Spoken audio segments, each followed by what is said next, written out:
فرق ہی ہے کہ ان کے ادارے مضبوط ہیں، کوئی قانون سے اوپر نہیں ہے۔ یہاں مذاق بنا ہوا ہے کہ جی ایک آپ نے آفیسر کے اوپر ہاتھ رکھ جی ڈی جی آئی ساری فوج کو بدنام کر دی۔ یعنی یہ اگر سوچ آ جائے جس معاشرے میں، مجھے بتائیں اس سے زیادہ تو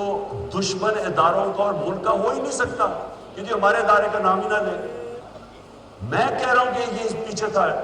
فیصل، مجھے پتہ ہے اس نے سارا کروایا، مجھے پتہ ہے اس نے ماسٹر مائنڈ کیا سب کچھ، کیونکہ مجھے تو میں 3.5 سال پرائم منسٹر تھا، میرے نیچے تھی ایجنسیز، مجھے پتہ ہے کیسے چلتی ہیں ایجنسیز، مجھے اندر سے انفارمیشن آ رہی ہے۔ اور میں اگر پرائم منسٹر، ملک کا ex prime minister F I R register نہیں کر سکتا، اور اگر یہ کہنا کہ جی عمران اپنا سیاست چمکانے کے لیے کر رہا ہے، مجھے سیاست چمکانے کے لیے یہ کرنے کی ضرورت نہیں ہے۔ اس وقت سارے پاکستان کے اندر کہیں چلے جائیں،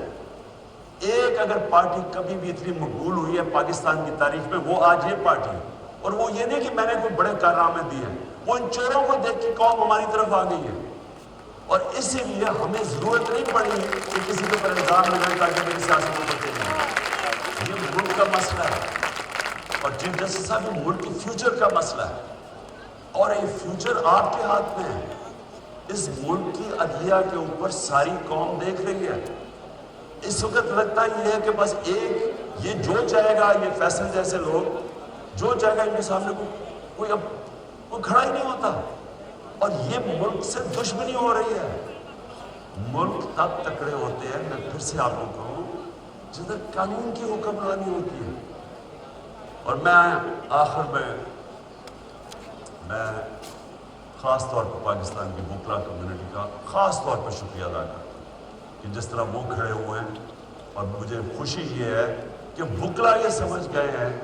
کہ اب ان کی ذمہ داری ہے رول آف لا، قانون کی حکمرانی قائم کرنا پاکستان کی وکلا کمیونٹی کی ذمہ داری، اور یہ ایک ڈیفائننگ مومنٹ ہے پاکستان میں۔ ہر وہ آدمی جو اس ملک میں رول آف لا چاہتا ہے، اور رول آف لا کے بعد ہی حقیقی جمہوریت آتی ہے، اور حقیقی جمہوریت ہی حقیقی آزادی ہوتی ہے۔ یہ سب اکٹھے چلتے ہیں، اس وقت کچھ بھی نہیں ہے یہاں۔ تو میں وکلا کے اوپر بھی آج ان کا شکریہ ادا کرنے کے بعد میں امید لگاتا ہوں کہ آپ اپنا رول پلے کریں گے، اور میں اپنے سارے جو آج لوگ آئے ہیں اور جو آج جدھر سے ہماری مارچ شروع ہو رہی ہے، میں آج سب کو پیغام دینا چاہتا ہوں کہ دیکھیں یہ عمران خان کے لیے نہیں ہو رہا سب کچھ، یہ آپ سب کے لیے ہو رہا ہے، یہ اس ملک کے مستقبل کی جانب